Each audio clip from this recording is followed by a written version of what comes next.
Hai guys, welcome back to my channel.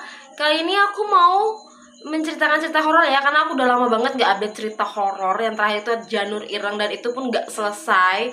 Tapi kali ini aku gak bakal bikin kalian kecewa lagi karena aku udah punya komplit bukunya. Jadi aku bakal ceritain cerita sequel by Simple Man, itu mulai dari yang Santet Sewu Dino. Terus yang kedua itu adalah Janur Ireng yang udah sempat aku ceritain dan gak selesai.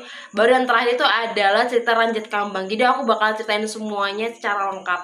Meskipun gak setiap buku aku ini. Jadi aku kayak ngasih inti-intinya aja dari setiap part cerita gitu.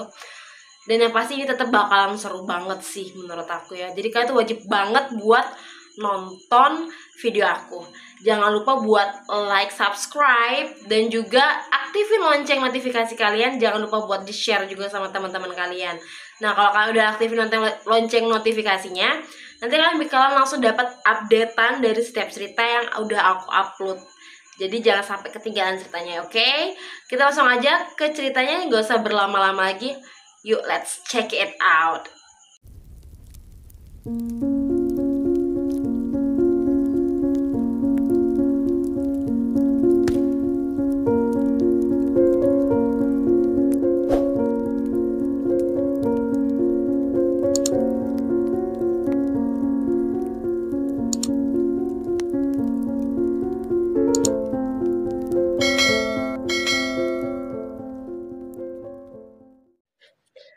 Marni tengah bersolek di depan cermin rias besar dengan perasaan berbunga-bunga. Ia pilih gincu paling mahal untuk memerahkan bibir dan kuas paling besar untuk meratakan bedak. Marni tak mau menyia-nyiakan momen yang mungkin tidak akan datang lagi dalam hidupnya. Sebab semua kemewahan ini bukanlah milik Marni, melainkan milik majikannya yang tengah pergi berlibur meninggalkan rumah. Ketika Marni sedang mengoleskan gincu, terdengar suara pintu diketuk. Marni tersenyum menatap cermin yang ia tunggu akhirnya datang. Marni segera memastikan wajah dan rambutnya dalam kondisi paling sempurna. Ia pun membukakan pintu. Dilihatnya seorang lelaki bertubuh jangkung berdiri di depannya. "Masuk, Mas Karyo. Marni sudah cantik kan?" ucap Marni menggoda. Melihat tingkah laku Karyo yang ragu-ragu, membuat Marni segera menarik lengan lelaki itu dan membawanya masuk ke kamar. Karyo masih terlihat canggung. Baru kali ini, lelaki setengah baya yang bertugas sebagai satpam di rumah ini masuk ke kamar majikannya yang besar dan mewah. Selama ini, mereka hanya mampu mencuri-curi waktu untuk bermesraan di kamar Marni yang sempit. Karyo menatap Marni. "Iya, Dek, malam ini kamu cantik sekali," katanya membuat Marni tersipu malu. Perempuan mana yang tidak merona mendengar kalimat sederhana itu keluar dari seorang yang sangat tersayang. Malam itu juga akhirnya mereka bercumbu dan menumpahkan hasrat di atas kasur berselimut sutra. Mereka terbuai hingga lupa pada siapa mereka bekerja. Malam ini mereka berdua adalah majikannya. Blur! Blur! Suara keras tiba-tiba membuat mereka terlonjak kaget. Karyo tersentak menatap Marni. "Siapa itu, Dek?" Marni mendesah. "Anak gendeng itu lagi pasti." "Anak siapa, Dek?" tanya Karyo bingung. "Cucu Nyonya besar, Dela Atmojo, Mas," jawab Marni. Dela Atmojo? Karyo tidak pernah mendengar nama itu sebelumnya. Karyo dan Marni masih diam. Dalam keheningan itu, mereka berdua masih saling menatap bingung sebelum kembali terdengar suara gedoran yang lebih keras. Blur, blur. Karyo dan Marni kembali terlonjak. Karyo pun akhirnya dengan sigap berdiri, lalu mengambil sapu di sebelah pintu. Marni yang kesal segera berdiri dari ranjang lalu menahan Karyo. "Biar aku saja, Mas." "Kamu yakin itu bukan maling?" "Itu pasti dia, tidak salah lagi. Mas tunggu di sini saja dulu, biar aku yang ngurus dia sebentar."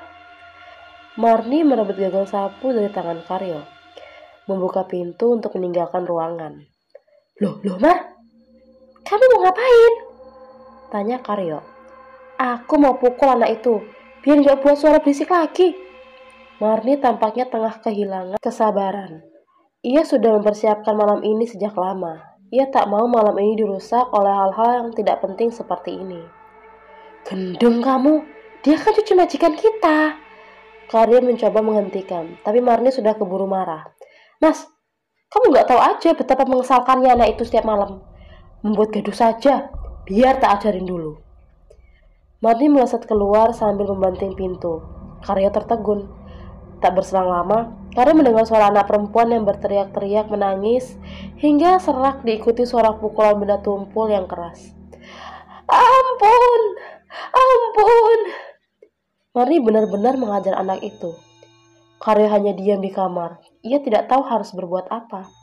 Di tengah pikiran campur aduk, Karya memikirkan nama anak itu lagi. Dela Atmojo. Kenapa ia baru mendengar nama anak itu? Padahal sudah 4 bulan ia bekerja di rumah ini. Lalu Karya teringat akan desas-desus yang pernah ia dengar dari para tetangga. Kabarnya, ada anak perempuan dari keluarga Atmojo yang sudah lama tidak terdengar. Apakah mungkin Dela adalah anak itu? Karya terdiam memikirkan itu semua, sampai menyadari tidak ada lagi suara yang ia dengar. Semua mendadak hening. Karya tertegun beberapa saat. Ia memasang telinganya, tapi tidak terdengar suara jeritan ataupun pukulan keras. Karya melangkah keluar. Perlahan-lahan, ia berjalan menyusuri lorong, mencari di mana keberadaan Marni. Tetapi, Karya tidak melihat apapun selain pemandangan lorong rumah yang gelap gulita. Karya mulai memanggil Marni.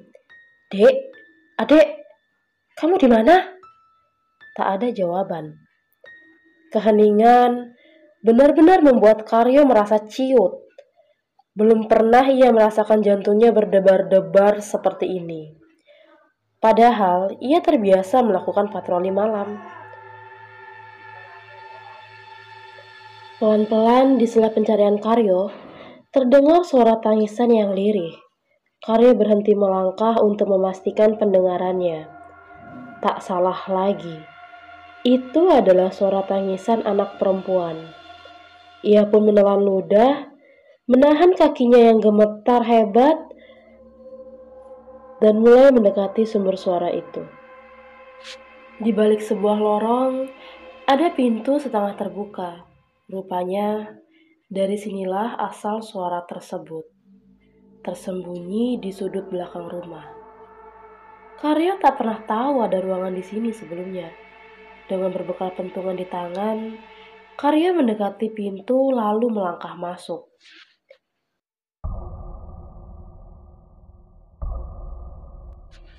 Karya seketika terpaku melihat sesosok di ujung ruangan dalam cahaya remang, meringkuk di bawah jendela.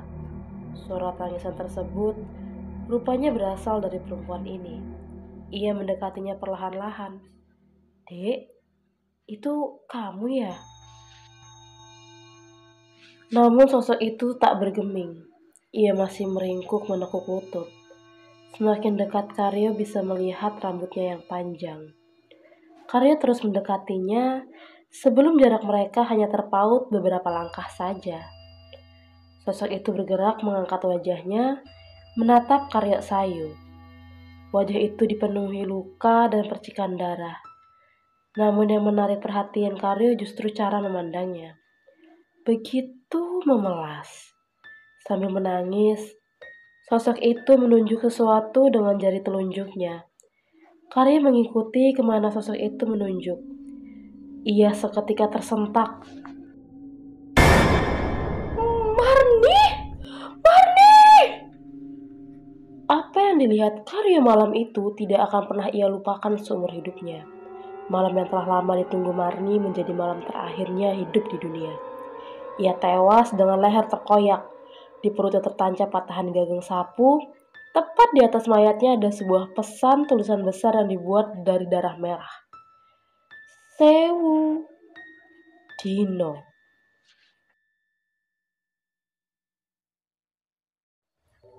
Setunggal.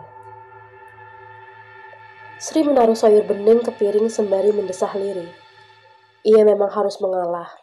Mulai pelan-pelan menerima garis nasibnya. Toh, rezeki sudah ada yang atur. Sri meletakkan piring di meja seorang lelaki yang tengah duduk membaca koran. Ia terdiam sejenak mengawasi lelaki berpakaian compang-camping di depannya ini. Wajahnya dipenuhi janggut. Topi caping coklat membuat tampilannya seperti seorang pemulung. Ada apa ya, Mbak? Lelaki itu bersuara. Sri tersentak sebelum tersenyum tidak enak. Nggak apa-apa, Pak. Monggo, dimakan. Sri meninggalkannya lalu menyiapkan pesanan lain. Namun entah kenapa, penampilan lelaki yang begitu nyentrik barusan mengganggu pikirannya. Sri pernah melihat sopir yang lebih parah penampilannya. Tetapi, lelaki itu tidak seperti sopir kebanyakan. Ia pun mengawasi lelaki itu dari jauh. Ia makan dengan lahap, seperti orang yang belum makan 3 hari. Lelaki itu menghabiskan sepiring nasi dalam waktu sekejap saja. "Mbak!" teriak lelaki itu. Sri tersentak. Apa ia merasa diperhatikan olehnya? Sri pun mendekatinya dengan ragu. "Ada apa ya, Pak?" tanyanya. "Ini, saya nggak mau teh. Bisa diganti air putih saja?" pinta lelaki itu. Sri mengangguk. Ia membawa gelas teh tersebut ke belakang, lalu kembali dengan segelas air putih. Anehnya, Sri melihat lelaki itu hanya menghabiskan nasi dan sayur bening di piring tanpa menyentuh lauk pauk. Bahkan, ia juga menyingkirkan sayur hijau. Sri pernah mendengar bahwa bila ada seseorang yang hanya menghabiskan nasi tanpa menyentuh lauk, biasanya ia sedang menjalankan puasa mutih. Sri tertegun sejenak, menatap lelaki itu, mengamatinya. Apakah ia sedang menjalankan puasa mutih itu? "Kamu lahir Jumat Kliwon ya, Mbak?" tanya lelaki itu tiba-tiba. Sri tak siap mendengarnya. Pertanyaannya sangat aneh. Sekalipun Sri memang benar lahir pada Jumat Kliwon. Namun untuk apa ditanyakan? "Saya tidak tahu, Pak," sahut Sri sekenanya. Untuk menghindar. Ia jadi ingat, Bapak sering bercerita bahwa Sri itu istimewa. Karena lahir pada Jumat Kliwon. Bagi orang Jawa, lahir pada Jumat Kliwon itu anugerah. Karena hal itu dipercaya memiliki makna filosofis orang pilihan. Pilihan untuk apa Sri tidak pernah mengerti, yang pasti sejak kecil Sri pernah menjadi bahan omongan. Konon kabarnya, ia memiliki kemampuan merasakan sesuatu sebelum hal buruk terjadi. Hal itu membuat Bapak kagum sekaligus takut. Saat berusia 5 tahun, Sri seringkali bercerita ke Bapak bila setiap malam ia mendengar suara orang menangis. Rupanya siapa sangka itu adalah pertanda hari kematian ibunya yang segera tiba. "Ya sudah, kalau mbaknya nggak mau ngaku," katanya seraya tersenyum. "Aroma kamu wangi, Mbak, sewangi bunga Wijaya Kusuma. Tak banyak orang yang memiliki aroma seperti itu dalam tubuhnya. Karena orang yang punya aroma seperti itu biasanya hanya orang yang lahir pada Jumat Kliwon." "Saya juga lahir Jumat Kliwon." Sri kaget. Ia tidak merasa menggunakan wewangian apapun. Kalaupun ia memakai wewangian, paling-paling hanya menggunakan sabun biasa. "Saya nggak pakai minyak wangi kok, Pak." "Tolong jangan panggil saya Pak, saya masih muda." Sri baru sadar setelah lelaki itu mengatakannya.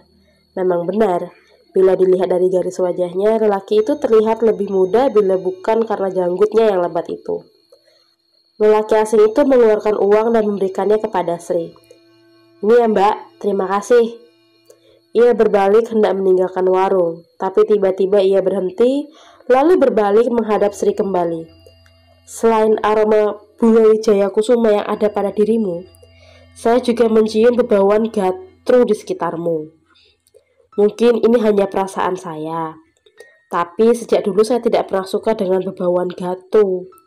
Karena bebauan gatru itu biasanya mendatangkan nasib buruk. Saya hanya berpesan kepada sampean, hati-hati. Karena sebentar lagi kamu akan dihadapkan pada sebuah pilihan yang sulit. Dan salah satu pilihan itu akan membawa kamu masuk ke dalam sesuatu yang benar-benar buruk, hitam, sangat mengerikan." Lelaki itu tersenyum lagi lalu berjalan meninggalkan sejuta pertanyaan untuk Sri. Gatru itu adalah darah ayam cemani ya guys. Hari mulai gelap. Sri dan si Kribo merapikan warung bersama Yukmina. Sri kebagian menyapu lantai, sementara si Kribo mengelap kaca. Sembari menyapu sudut ruangan di dekat jendela, pandangan Sri teralihkan pada sosok yang tengah berdiri di trotoar seberang jalan. Dari kejauhan, sosok itu seperti tengah melihat ke arahnya. Lebih tepatnya, sedang mengamatinya. Sri berhenti menyapu. Matanya fokus melihat sosok itu. Seorang wanita tua yang mengenakan kebaya. Tatapan mereka bertemu. Wanita itu melihatnya semakin tajam hingga Sri sedikit merasa was-was. Si Kribo tiba-tiba menepuk bahu Sri. "Ngelamin apa toh? Serius banget." "Hah? Enggak bu, itu ada orang." Sri menunjuk ke sosok wanita barusan. Namun, rupanya sudah tidak ada siapa-siapa di sana. Hanya trotoar kosong dengan kendaraan-kendaraan besar lalu lalang. "Orang? Mana?" Kribo ikut mengamati keluar. "Gak ada siapa-siapa. Mek ketok-ketokan kamu. Lagi banyak pikiran ya?" goda si Kribo. "Tadi barusan ada di pinggir jalan." Sri membela diri. "Lagi ngomongin apa toh? Kok kayaknya serius banget?" ucap Yukminah memandang Sri dan si Kribo sembari berjalan menuju meja kasir. "Ini yuk, Sri. Masa katanya dia lihat ada orang di pinggir jalan maghrib-maghrib gini?" Sri melotot melihat si Kribo yang tertawa geli. "Bener Sri?" tanya Yukminah yang ditanggapi dengan anggukan Sri. Sudah, sekarang gajian saja." Yukminah meraih 2 amplop putih di laci untuk diberikan ke Sri dan si Kribo. "Makasih yuk," kata Sri menerima amplop dari Yukminah. "Iya." Yukminah memberikan amplop kedua ke si Kribo. "Bu, kamu boleh pulang sekarang. Saya mau ngobrol dulu sama Sri." "Siap yuk." Si Kribo meninggalkan mereka sambil mengibas-ngibas amplop. "Ingat utang, Bu. Jangan dihabisin duitmu buat totoan." Sri menggoda sekaligus mengingatkan si Kribo. Setelah si Kribo meninggalkan warung, Yukminah menatap Sri dalam-dalam sebelum mempersilahkan gadis berkulit sawo matang itu duduk. Yukminah membuka laci meja, lalu mengeluarkan selembar uang 20.000. "Ini buat tambahan." Yukminah menyerahkan uang itu ke Sri. "Jangan bilang Kribo, nanti dia minta juga." Sri menatap Yukminah bingung. "Anggap saja bonus buat kamu," lanjut Yukminah. Sri pun menerimanya sembari menunduk. "Terima kasih yuk. Pasti ada alasan kan kenapa akhir-akhir ini kamu sering datang terlambat?" Sri mengangguk lagi sebelum menjawab lirih. "Iya yuk, aku perhatikan kamu juga sering melamun. Maaf yuk, mungkin saya lagi banyak pikiran. Besok saya akan lebih giat kerjanya." Sri benar-benar merasa tidak enak. "Sri, gini loh. Kamu kan sudah gede. Sudah ikut aku juga lumayan lama. Kadang aku mikir, apa nggak sebaiknya kamu nyari kerjaan lain yang lebih baik?" Yukminah menatap Sri. Wajahnya terlihat serius. Sri hanya terdiam. Beberapa kali sebelumnya Yukminah pernah menyinggung soal ini ke Sri. Namun sampai hari ini ia belum tahu harus menjawab apa. "Kalau aku sih malah senang kalau kamu kerja di sini terus. Tapi gimana kamu bisa memenuhi kebutuhan kamu dan bapakmu ke depannya?" Sri masih diam. Sejujurnya, ia belum menemukan bagaimana cara memenuhi kebutuhan itu semua. "Iya yuk, Sri ngerti." Sri akhirnya angkat suara. "Tapi yo, apa ada yang mau memperkerjakan Sri yang cuma lulusan SD ini?" "Ya pasti ada, Tondo. Ya setidaknya kamu cari pengalaman keluar. Jangan di sini terus. Nggak berkembang kamu. Ijazah boleh SD, tapi pengalaman kalau bisa seperti sarjana. Dunia ini luas loh, Nduk," ucap Yukminah sembari menyentuh bahu Sri. "Syukur-syukur dengan kamu keluar bisa dapat pekerjaan yang lebih baik yang bisa mengubah nasib kamu dan bapak." Sri menatap Yukminah sebelum memeluknya. "Terima kasih ya Yuk. Saya minta waktu diskusikan ini ke bapak." Malam itu Sri pulang dengan perasaan campur aduk. Saat kakinya berhenti mengayuh di turunan, pikirannya berputar lebih cepat dari roda sepedanya. Yukminah memang selalu berkata bijak. Namun, apa iya jika ia keluar dari warung ada jalan yang lebih baik untuknya, atau malah justru yang akan ia temui adalah jalan tanjakan panjang tiada akhir. Kali, memangnya kamu sudah yakin mau nyari kerja di tempat lain? Pak, kata Sri sembari menggenggam tangan Pak Jatmiko. Sri kepengen lihat Bapak seneng. Sri kepengen bisa bahagiain Bapak. Tapi kalau Sri jauh, Sri khawatir Bapak malah sedih. Pak Jatmiko mendekati Sri. Bapak juga kepengen lihat Sri senang, biarpun gak di samping Bapak terus. Sudah terlalu lama Sri membuang waktu berkutat merawat Bapak. Begini saja, Bapak akan merestui Sri kerja kemana saja. Tapi, Bapak kepingin Sri dapat kepastian kerja dulu, bukan merantau tanpa persiapan. Kamu itu kan anak Bapak satu-satunya, perempuan yang Bapak jaga. Setidaknya buat Bapak tenang kalau kamu keluar rumah sudah ada tempat pijakan. Sri menatap wajah Pak Jatmiko. Ia tersenyum sebelum mencium pipinya. Kalau begitu baik Pak. Sri akan cari kerja dulu. Sebelum dapat kerja, Sri tetap di warung yuk Mina. Bagaimana? Pak Jatmiko mengangguk.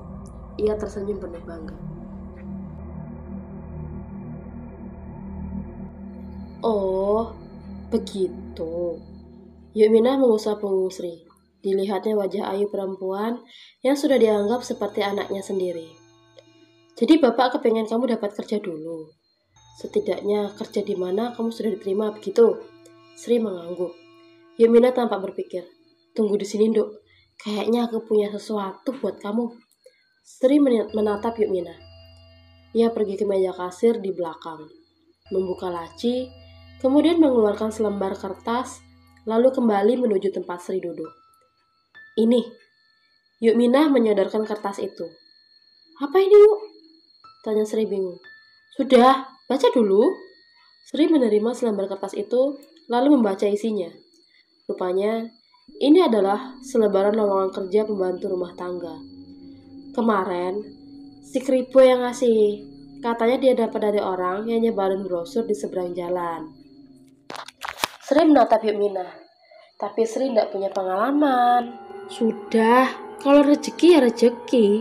Kamu coba saja dulu buat lamaran, kirim lewat pos, lalu tunggu. Rezeki manusia nggak ada yang pernah tertukar. Sri mengangguk. Ia tersenyum menatap Yumina. Hari itu juga Sri melakukan seperti apa yang Yumina katakan. Ia membuat surat lamaran, lalu memasukkannya ke pos surat. 2 hari kemudian, ketika baru pulang dari warung Yumina, Sri mendengar seseorang mengetuk pintu. Sri melangkah keluar. Sesampainya di sana, Sri melihat seseorang tengah berdiri di depan pintu. Rupanya itu adalah Mbak Menik, tetangga Sri yang paling mampu di kampung ini. Wajah Mbak Menik sumringah saat melihat Sri. Tadi ada yang telepon, Dok. Katanya tadi dari biro jasa Gria Zainah gitu. Mereka bilang kalau kamu sudah lolos seleksi pertama. Mereka mau kamu ketemu buat wawancara. Sri termenung sejenak. Kepalanya mencoba memproses apa yang dikatakan oleh Mbak Menik. Secepat itu seleksinya. Lamunan Sri buyar saat Mbak Menik menggoyang-goyangkan bahu Sri. Kamu tidak apa-apa kan, Dok? Sri menatap Mbak Menik lalu menyalaminya. Makasih ya Mbak, sudah mau repot-repot kesini ngasih tahu. Mbak Menik mengangguk sembari tersenyum. Namanya tetangga sendiri, ya harus bantu. Ya sudah, tak doakan semoga lancar dan kamu diterima. Kalau gitu, saya pamit ya, Dok. Sri mengangguk. Ia tersenyum senang, sudah tidak sabar menceritakan ini kepada Yumina dan Bapak. Bapak melangkah masuk, menatap Sri yang sudah siap dengan semuanya. Tak seperti biasanya, Sri tampak rapi dengan pakaian hitam putih. Anak Bapak sudah cantik sekali, goda Pak Jatmiko ketika menatap Sri. Nggih, Pak. Kan Bapak yang ngajarin. Ajine, Rogo Soko Busono. Yang artinya, manusia dihormati dari caranya berpakaian. Bapak tersenyum bangga. Ya sudah, tak doakan kamu diterima ya hari ini. Sri mendekati Bapak, mencium tangannya sebelum berjalan melangkah pergi. Sri pamit dulu ya Pak. Bapak mengangguk. Sri melangkah meninggalkan rumah. Sejenak, Sri sempatkan menengok ke rumahnya. Beberapa kayunya sudah lapuk dan pondasinya miring. Rumah ini seharusnya tidak layak ditinggali. Mudah-mudahan dengan uang pekerjaan barunya, ia bisa membenahi semua masalah di rumah, termasuk kesehatan bapaknya.